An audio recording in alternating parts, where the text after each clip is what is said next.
It's the Poker News Podcast. Ladies and gentlemen, welcome to the 838th episode of the Poker News Podcast. I am Chad Holloway, joined at Level 9 Studio in Las Vegas by Kyna England and Connor Richards. We are back. I think this is the most consistent team for the summer, right? This is the second episode the three of us have done. But it's going to be a good one, too, because we've got Phil Ivey. Now, when we recorded last week, it was during his final table. So I was waiting, can we possibly report it? But we couldn't in time. But we get to now. Wins his 11th bracelet, takes down the 10K deuce to 7 triple draw championship. It had been 10 years, almost 10 years to the day since Ivey won a bracelet. I don't know about you guys, but that was a pretty special moment. Yeah, that's pretty cool. I mean, good for him. He's been out more. I mean, like, he was playing a lot last year. I don't think, though, that in previous years he's really made a showing, but he's here. He's here to win it, and he did. Good for him. Good job, Phil. $347,000 and breaks a three-way tie with 10 bracelets. So if Helmuth, of course, is on top with 17. Now you have Ivey with 11, but he had been tied with Johnny Chan, Doyle Brunson, and Eric Seidel. So a little separation here, Connor. I mean, what was it like at the WSOP amongst the reporters, amongst the fans, when Ivey was, three-handed for a bracelet? Yeah, well, this was fun because on day 3 there, I was actually live reporting this event, so I got to be there kind of on the front lines. Our colleague David Solituro is the one who had covered that event through and through, and it was really awesome because after Ivey's victory, he kind of gave one interview with PokerGo and wanted to dip out quickly. Our colleague David chased him down to the payout counter and ended up getting a nice interview with Ivey, which was awesome. David's such a good live reporter. And it was really surreal. And I'd actually been following that kind of 10 bracelet tie pretty closely because back last December when Eric Seidel won his 10th bracelet, that was an event that I was covering. So yeah, the list is changing rapidly, and this is a pretty historic victory. You mentioned it's been more than a decade since Ivey won a bracelet. So being there and kind of being a part of WSOP history was really cool for me. We have a video that profiled that three-handed play and ultimately Ivey winning. Here it is.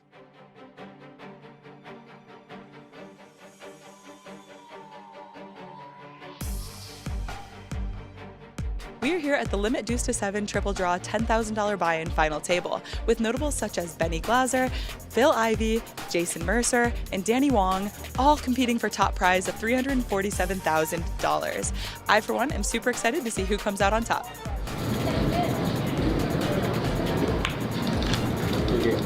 Let's go! Are you thinking about tracking down Phil for the all-time record? I'm not thinking about that. I'm just playing and, just playing tournaments when I can. So you've been around for 25 years, been acknowledged as one of the best. How do you still keep sharp and remain one of the top players? Well, I just keep playing. That's it. Keep showing up, playing, performing, and keep winning. At this stage of the career, how motivated are you to win more bracelets? I'm motivated. If I can play, I will. A lot of times I'm not in town, but yeah. Obviously, Phil Ivey has won his 11th bracelet yesterday. We're asking the pros, the super pros, what makes Phil Ivey the greatest of all time? I mean, back in the day, watching him 6-bet shove the Queen 8 on Jack X against some guy was just pretty epic, and I mean, I've been a huge fan ever since. You know what? Phil has amazing patience, amazing skills. You can't read him. It's kind of like looking at a wall and figuring if it's smiling at you. He's definitely a legend, and I've been playing a lot against him recently during the last 2 years, and I think I can't really tell. If I would be able to tell, I'm probably gonna crush him everywhere, but he's a very talented player and talented businessman, and everything about him is insane. So, I mean, he's won 11 bracelets in 9 different games, I think. I think that kind of shows how good he is. I think him very focused now. I was playing with him in the deuce to 7. He was to my right the whole day. He's good. He's so good. He has like a really good understanding of the game. He goes one spot by one spot. I mean, he's the greatest of all time. I always say it. So, Sounds good. Years of experience, warrior spirit on the Greenfelt Battlefield of Champions, all the above. It's just, and let's face it, to me it takes BSC, which is ball, skill, and confidence, right? But you need that 10-20% luck factor to win this thing. All right, so there you have it. Phil Ivey winning that one. It was interesting. Literally earlier today, I had a stack of old card player magazines that I had picked up at the Gamblers General Store for like $1 a piece, and one was from 2002. And I was flipping through it today, and I realized that 2002 was the year that Phil Ivey won 3 bracelets. And in one of it, had his winner's photo in the shoe event, which was his 3rd bracelet that year and his 4th overall. And now here we are, 22 years later, and he's got 11. And I just loved it. I love the bucket hat, and he says he wears that because of the lights or what have you.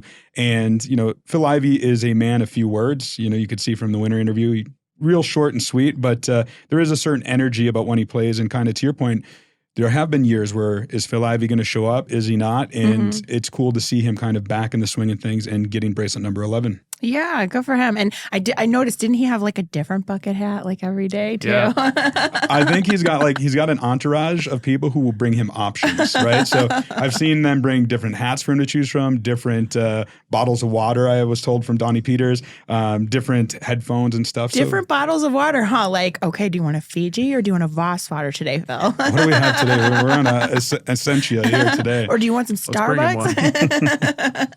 Well, congratulations to Phil Ivey. Very exciting. I know poker fans are eating that up. Another thing that poker fans were pretty excited about was the appearance of Bruce Buffer in the 50K high roller. Now, Bruce Buffer, of course, is the renowned ring announcer for the UFC. He is brothers with Michael Buffer, who was a famed announcer in all of sports. But for me, back in the WCW wrestling days, I'll always remember that. But Bruce has been a staple in the poker world for a while. We just don't get to see him play a lot because he's usually doing UFC. But then he appears in a 50K, Connor. Yeah, he did. And this was really interesting. He played on day 1 and did all right, but then ended up not bagging in that. He busted a first bullet. Comes back on day 2 to late register. I think he started with like 12 big blinds. And I'd actually connected with him before that. And he said, yeah, once I'm out of this event, maybe we can do a podcast interview. He ends up like tripling up or somehow running up a stack in that. Goes from like 300K to 1.5 million. All of a sudden, he's running deep into that. It gets to the money bubble. He doubles up with aces versus ace king. And all of a sudden, he's really in contention, ends up making a run into day 3 at the final table. He went out in 8th place, kind of a brutal fashion. I think it was ace king suited versus pocket kings or something like that. Maybe pocket aces. So he wasn't very happy to go out in 8th place like that, especially, but it was a career high cash for him. And he was kind enough to sit down with me for an interview, even after busting a big event like that. So that was a real treat. Yeah, we're going to show that in just a second. Go ahead, Kyna. I was going to say, did he do the shuffle up and deal? Did they have him start? Yeah, he did. He did the day 3 shuffle up and deal. He said, I think he said if he made day 3, he would do it. And he was a man of his word. I've got the clip to show. It's a good clip. Here it is. Ladies and gentlemen, it's time!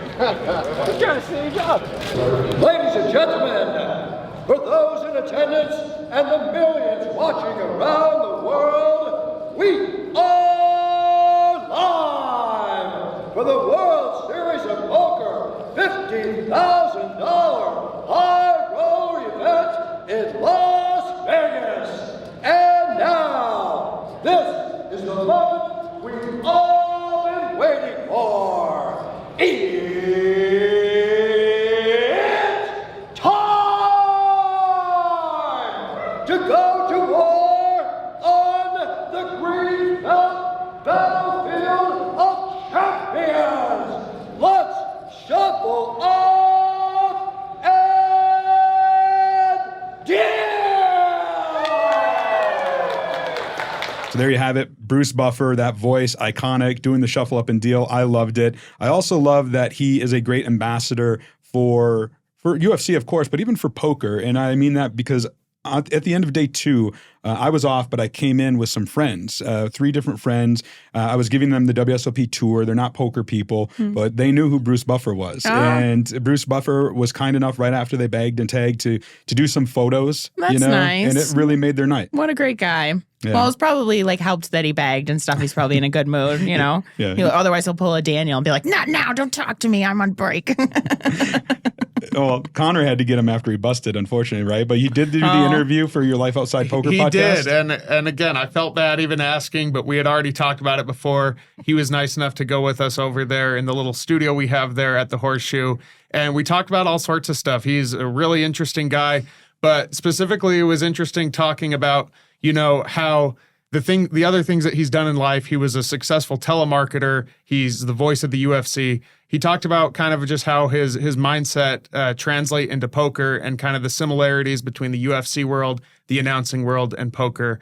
And so here's a little clip of him talking about his deep run in this event. And you just final tabled this $50,000 buy-in event. Talk about your run in that event. It was a hell of a run. I won 2 bullets. I came back yesterday, and you start with 300,000 chips, and the blinds I maybe had 15 blinds. And it's a matter of patience and what I call BSC, ball skill and confidence. You need a 20% luck factor to win these things. And I was playing the best pros in the world, which really some people get intimidated. I don't. They're all flesh and blood. And I played, many of them before. So I just wanted to play my game, and I just believed I could see the prize at the end of the rainbow, the pot of gold.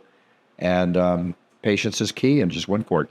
All right, so there's a little teaser of Bruce Buffer coming to the Life Outside Poker podcast with Connor here, coming out later this week. Keep an eye on that. So that event that Bruce Buffer was in was the 50K high roller event. It got 177 runners for a 50K. Wow. The largest in WSOP history for a 50K. That number just blows my mind. That's crazy, yeah. Lots of people want to play. People have money. They're here to play. Yeah, almost $8.5 million in the prize pool. Now, Bruce Buffer finished in 8th place, but you had a stacked final table, and you mentioned you were watching it. I was watching it as well. You had Jonathan Jaffe, Jesse Lonis, Adrian Mateos, Victor Blom. I'm not going to lie, I was rooting for him. Just the legendary Isildur won. But ultimately, it came down to Sergio Aido and Chance Corneth. And Sergio Aido out of Spain got it done for $2 million. He's having a hell of a year. Yeah, he really is. I actually have a pretty funny story about Sergio. And so it was cool seeing him take this down. So back in November, when the Formula One was in Vegas, PokerStars was running daily charity events over at Resorts World, kind of alongside the Formula One. And so there were some high stakes pros who had stuck around from NAPT, which was the week before. Sergio was one of them. And so he played in these little $260 charity events. His girlfriend did too. And so I got to play with her a little bit. But Sergio ended up making a run, and he got heads up against Brad Whitehouse, who does video work with Poker News. And Brad ended up beating Sergio heads up. Oh, wow. He won us VIP seats to go see the Formula One practice race. Chad, you were there. So it was pretty cool to see, a Poker News person beat a high stakes crusher like that. I don't know if that'll ever happen again in history, honestly. Yeah, well, he must have learned from that loss in November, because now in 2024, he's absolutely tearing His it up. heads-up game has improved, yes. Yeah. Let's talk about another winner from the WSOP, Scott Seiver. We've talked about him on the show before, having a hell of a year, won a second bracelet, took down the $1,500 Raz for $141,000. This comes after, about 2 weeks almost after he won event number 10, the 10K Omaha High-Low 8 or better championship for $426,000. Just crushing it. Goes from 4 bracelets to 6. And yeah, what do you think? Was it us talking about? I don't remember where I heard it, but it was either we talked about it or I heard it on a different podcast that they called it that Scott Seiver would get Player of the Year this year. That they're like, if Scott puts a run in, if Scott puts volume in, he's going to get it. So it looks like he's on track to do that right now. 2 bracelets. I mean, come on. He is out in front, 2,566 points on top of the WSOP leaderboard for POY, and Nick Schulman is in second with 1,890. So he's got a hell of a lead. It's funny because when Nick Schulman won his 5th bracelet, we were just talking about it like, okay, both these guys are turning 40 next year. Both of these guys deserve to be and will be in the Poker Hall of Fame. But if you could only do one, who would it be? And at the time, we're like, well, probably Nick Schulman. But now, with Scott Seiver winning another, I feel like his name is back out in front, especially if he wins Player of the Year. It's just really impressive because Seiver says, in years past, I've never really devoted myself 100% to the WSOP. There's always cash games and whatnot to be had. But this year, he was thinking about legacy. He's thinking about Poker Hall of Fame. And he said, I've devoted myself. And here he is. He's won 2 bracelets, and we still have 5 weeks left or 4 weeks left of the WSOP, whatever it might be. Could 3 beat? Phil Ivey did it in 2002. Connor, you think he can get a 3rd one? Well, I just know that, this isn't just run good for Seiver. Like, this has to do with his mindset and his motivation and his ambition. We talked about it with him. I was there when he won his first bracelet, and he really came in this year, like you said, focused on the WSOP, thinking about being eligible for the Poker Hall of Fame next year. and really just having that mindset that he was going to get this done this year. So yeah, third bracelet. I mean, we'll see.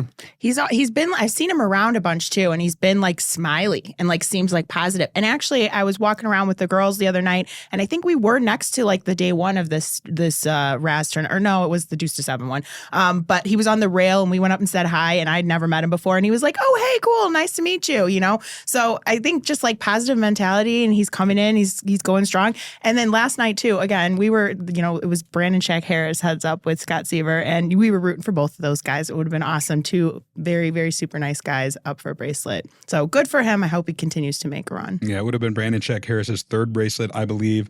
Like you said, two good guys. No matter who wins there, you're happy to see it. Yeah. And they Seiver, one of the first things he did after the last hand, immediately went to Brandon, shook his hand, you know, kind of knew that, you know, the moment. And I just really appreciate people who do that for you go to their opponent, shake their hand, and offer some consolation. But man, Scott Seiver right now, by winning two bracelets now, he's extended the streak of having a multiple bracelet winner 25 years now, dating all the way back to the year 2000, I think it was. Who won two last year? Chad Eversledge, right? I think that's right. Did he?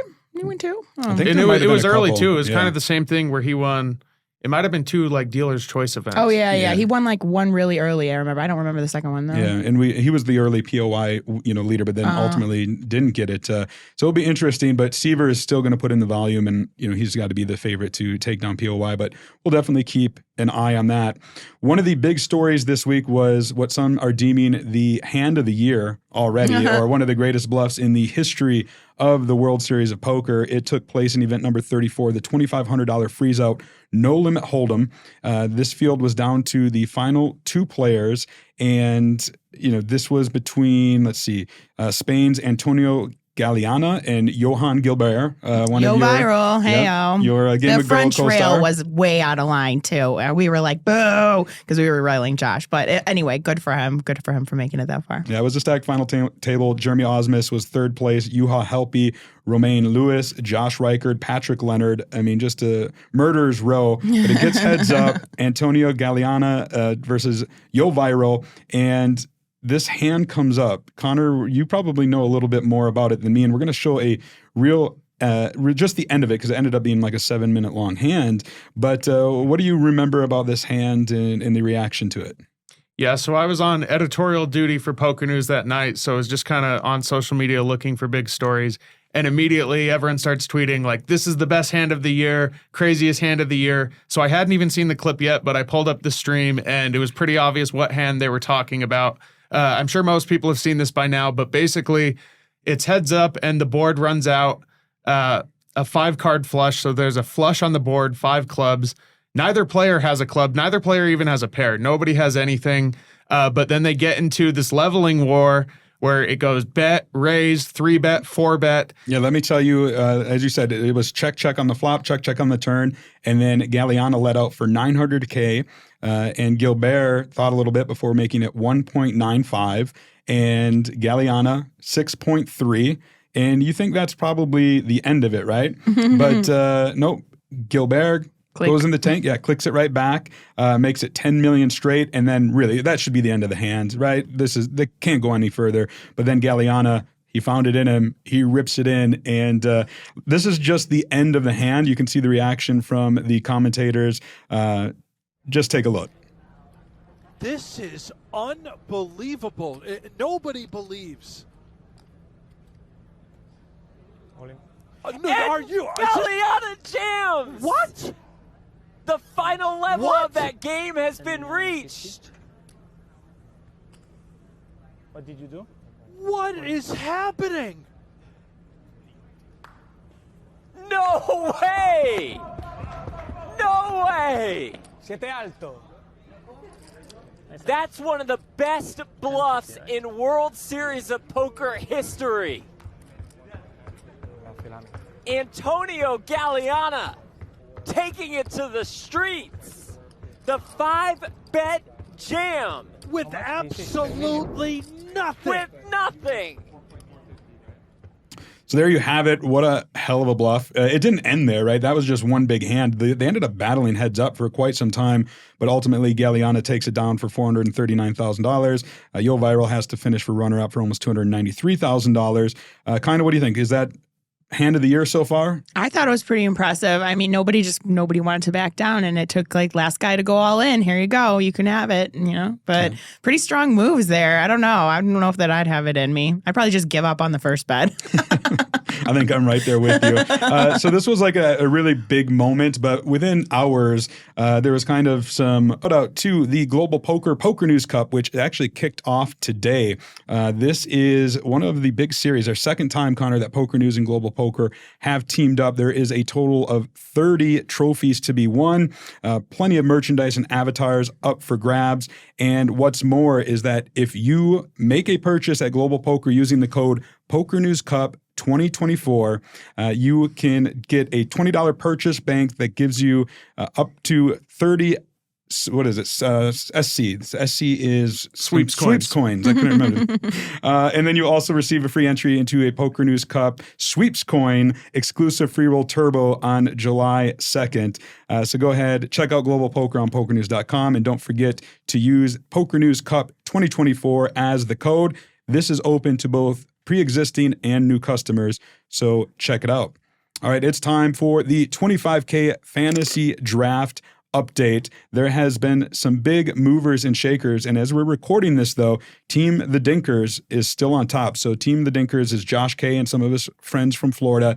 They've had the lead now for a little while. They're on top with 600 points, and that is largely because they have some heavy hitters like Robert Mizrahi, John Racner, David Coleman, Bryce Yockey, Ben Lamb, Chris Brewer, Brian Rast, all these guys having a stellar year, but Teen Sternheimer is closely in second with 520 points, 440 for Team Baker, and then it goes down from there. Team Chingas way down there with just 75 points. Who has Scott Seiver? Oh, I'm going to guess Sternheimer based on that. Let's see. It's not there. In fact, I'm going to go to the best performing players. It used to be Josh Reichard. Reichard had it. I wrote an article about him last week. Oh, yeah. Calvin Anderson is now on top with 177 points for Team Sepio. Scott Seiver is second with 165 points for Team AJ's Eagles, which is AJ Kelsall. Okay. Yeah, and Adam Hendricks is next, John Riordan, and then Josh Reichard. That's your top five. So there is a long ways to go. We're seeing points amassed every day, and with some big no-limit hold'em tournaments coming up, these large fields like the Colossus, Millie Maker. If any of these 25K players run deep and hit that field bonus, that's the sort of stuff that really messes up the rankings, if you will. So still anybody's game, and we will certainly keep an eye on that. If you want to follow more, go to pokernews.com. Remember, in the live updates, you can sort just 25K hands. You can sort the chip counts by those players. It is a great way to sweat the 25K fantasy draft. We were talking off the air about what we might all be playing next, and one of the events is the Poker News Deepstacks Championship, which is coming up June 25th through the 28th, about a week from now. The daily Deepstacks have been going on all summer long. People are winning their way into these Poker News Deepstacks Championship, $600 buy-in, and it's going to be for a bracelet, which is awesome. It's going to be for a lot of money, but there's also a special Poker News coin, gold coin, pure gold coin that is going to go to the winner. We're going to show some pictures here, and this coin is valued at $6,000. Wow. That's like the value of 4 WSOP bracelets or whatever the Joshson bracelets are. So then it's worth it pretty much to buy in like 10 times to this tournament. That's what I'm saying. I'm definitely going to be firing it. It's the first event that I'll be able to play since the casino employees event. Both of you, can we expect It's on the 25th, right? Yep. 25th and ends on the 28th. Yeah, I think I'll play it. I don't like to miss the ladies event, so that would only happen, I guess, if I won. Yeah, that's fair. And Connor, what about you? You like me, you were working. We haven't got a chance to play too much. Yeah, if I'm able to, I want to play. In fact, I'll probably try and adjust my schedule so I can play it. The only thing I played was the employees event, but yeah, I cashed that for the first time, so still on the high of that, Must I guess. be nice. Yeah. You didn't get any blowback like Mike Holtz did. No, people seem to be fine that I was playing. They're like, yeah, this guy can play. Who cares? Speaking of Mike, he was going to be in the he got sick. You were sick there too. Yeah, we were both sick last week. Yeah, so sorry about missing a few episodes, but I hope to be here. Hopefully we get some more fun co-hosts. Mike and I are going to be in and out, and we'll get some more people to come in. If you want to be on it, let us know. We had Johnny Vibes and Kyle Anderson fill in last week. Mike was going to be here, but I believe he's on day 2 of the Monster Stack tournament. But yeah, we have new episodes coming up every Tuesday and Friday at 8 a.m. Pacific time. We also have the audio version. If you're listening to this on audio, that's great, any podcast provider, but I highly recommend you check out the show on Poker News' YouTube because, hey, we're showing clips, we're showing pictures. We are really enhancing the product, and you can take full advantage of that on the Poker News YouTube. We'll be back later this week with more bracelet winners, and who knows what stories are going to break between now and then. I am Chad Holloway, Kyna England, Connor Richards. Until then, we'll keep a seat open for you.